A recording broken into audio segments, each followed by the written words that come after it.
The only time having a boyfriend is worth it is when he is able to fully support you and pay all your bills. If you're gonna be a girlfriend to someone, he needs to be paying all your bills. Otherwise, why is he there? What is his purpose?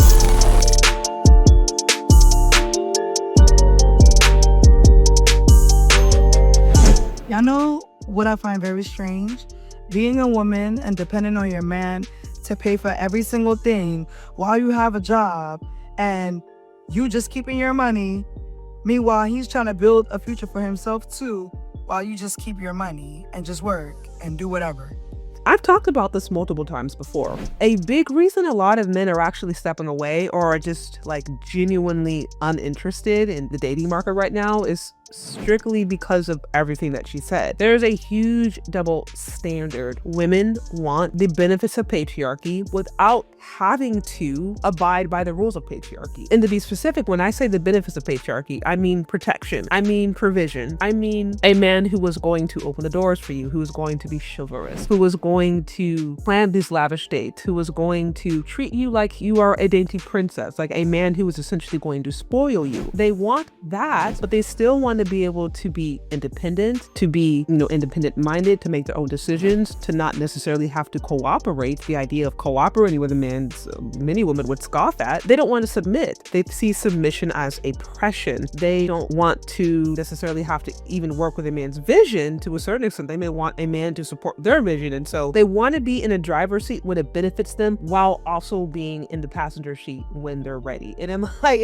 that's just a bad deal. That is a bad deal because you have men who are essentially still put in a patriarchal role while receiving none of the benefits of patriarchy. At least men who are more of the patriarchal roles genuinely have the expectation and also the reciprocation of a submissive person who is going to support them, who is going to cooperate with them, who is going to work with them, who is going to help build a vision. He was ultimately going to be the leader. He was going to hold the ultimate responsibility. That doesn't mean that the woman didn't have a voice and that they didn't work together, but admit that he had a dominant role. Women don't necessarily want that. And again, that's fine, but if you don't want patriarchy, then you can't expect to have the benefits associated with it. And so that is exactly what she has described. She has described the double standard. And this is exactly why many men today are just like, I'm done, or I'm completely uninterested, because they're just like, this is a bad deal. You want me to give you patriarchy without me being able to reap any of the benefits of it. I'm not interested. Before we keep going, I want to talk a little bit about something that's actually made a difference in my household, and that is Anson belts. When my husband decided it was time to upgrade his look, I decided to get him a box of Anson, and I'm not exaggerating when I say it completely changed his aesthetic. When a man feels more put together, it shows. The way he carries himself is different. Everything just feels more polished. And what makes Anson belts different from other brands is its micro adjustment system. Instead of those traditional belt holes where you're stuck between particular sizes, these belts adjust in really small adjustments. So you get a perfect fit every single time. The other thing I really like about this product is the quality. I mean, yes, it does cost a little more than what you may get at Target or Walmart, but it is well worth the investment. Not to mention it comes with a lifetime guarantee, which obviously speaks for itself. So honestly, if you're a wife, if you're a girlfriend, or even if you're a mom, a sister, or just a friend, and you want the men in your life to look sharper, more polished, this is a great investment. Not to mention it comes in this really nice box, which looks like it would be a great gift for anybody you love. And the great thing about it is they also come with different buckles, with different belts, so you can mix and match, which means he could build an entire new collection without ever having to replace the belt.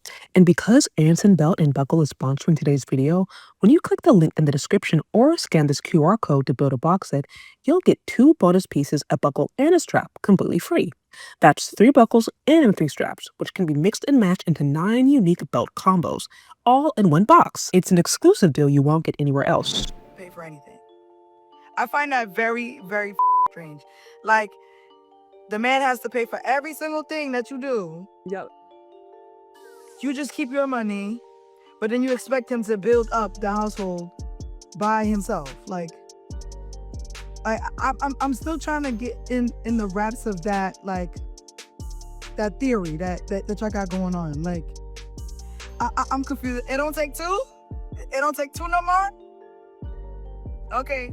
It actually doesn't make sense. And as I said before, this is exactly why you have a lot of men who are just like, they're just disengaging. They're not arguing, they're not fighting, they're not debating. They're actually just disengaging. This is exactly why you do see some of that happening. Now, I saw this other video out here that seemed equally as insane. So this would be a video that I think is kind of explaining what she's saying. It says boyfriends are only worth it if he is paying bills.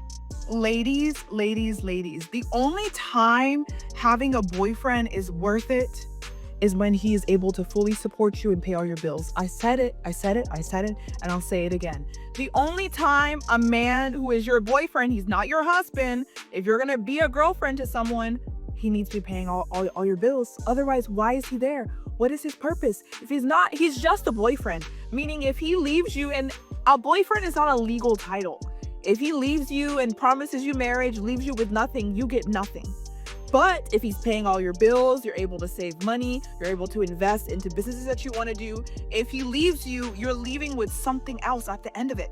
To me, this makes absolutely no sense. The problem with this kind of advice and this kind of belief is that it doesn't actually see the individual as a human. This framing treats men as if they are utility, as if their only purpose is to be ATMs for women to use at their disposal. It does not actually take into consideration their actual humanity, because yes, men are still humans, okay? They have emotions, they have desires, they have strengths, they have weaknesses, they have feelings, they have passions, they have dreams, they have all those things that women have. So it's very demeaning to just look at a man and be like, he has zero value unless he's paying all my bills. If he's not paying bills, what's his value? It's like, this is no different than prostitution. To a certain extent, prostitution is actually a little better because at least they're honest. At least with a prostitute, you know exactly what's going on. It is an exchange of services. I don't think it's moral, I don't recommend it, but you know what you're getting into. This kind of stuff, to be my boyfriend or to have love, like to try to make love transactional, is very toxic in my opinion. But to date a guy and be someone's girlfriend for free, so he can promise you marriage, he can promise you marriage, Susie marriage. When did having a relationship have to have a monetary value? When did it say, okay, in order to be a boyfriend, you have to have this amount of money invested in the relationship? Okay, now in order to become someone's wife, you must have invested this amount and opened this bank account and had this particular asset. Like, when did this all become about money? Like, this is insane to me. And again, I think this is rather extreme, but these are the kinds of beliefs that would have some men being like, I'm going over there. I'm going to exit stage left. This is completely insane. Like, there's no respect. There's zero respect. And a lot of men, they need respect. They may not need a ton, but they need respect. And it's very clear that a person with this kind of mindset would not even have the ability to respect the man. Even if the man was paying all her bills, she's not respecting him because she's not seeing that man as an actual human. And that's not going to lead to any kind of long-term relationship. Marriage, Melina marriage, Selena marriage, all while dating you. Being someone's girlfriend is not worth it, okay? No. If you're gonna be a girlfriend, he needs to be paying a bill or two. These bills are due. I'm not usually anyone's girlfriend, but I'll make that exception for you if you're willing to pay some bills. If you're willing to pay a bill or two. Respectfully, to me, this is broke girl language. Because I'm like, why do you have girls going online now having to put all of these monetary qualifications? These women are broke. I want you to notice how a lot of these celebrities, these women with money, they'll date a dude with less money all day, every day. They'll date a dude with less money, less status. It's not to say they don't have money or status, but they will happily get with a man who has less money and status with them. Kelly Rowland, you look at Taylor Swift, you look at Simone Biles, the men that they're with, they are successful. I'm not saying that they're not successful. They are successful in their own right, but the women career-wise may oftentimes have more money, have more notoriety, have more international claim. So I'm saying women with money and resources, they're not out here penny pinching like, oh honey, I can't date you unless you can pay my bill, because they can pay their own bills. So they're actually now out there just doing it for love and connection and meaning and shared values. So to me, this is also broke girl language. To me, it's like the issue isn't necessarily men as much as it is you're broke and you probably just need a better job, or maybe you need to modify your lifestyle a bit. And so now you're not looking as dating or mating from a place of desperation, but from a place of wholeness. Because at this point, you should just open an OnlyFans page. If this is how you're gonna see it, just open an OnlyFans page. Just start offering services, because that's essentially what you're doing. But just be honest with it. Just go all the way. Don't half-heart it. Don't tiptoe. If you're going to think like this, just open the OnlyFans page, because at least you're being honest. But this whole like, oh, okay, I'm gonna make love transactional, that is really toxic, and that's not going to go anywhere at all. To be clear, I'm not saying that you should open an OnlyFans page. I don't advocate for that. I'm just saying, truth be told, that's actually more moral because it's more honest than this kind of BS. Those are my thoughts. Yeah, let me know what you think down in the comment section. Thank you so much for listening if you've gotten this far, and we'll talk later. Bye.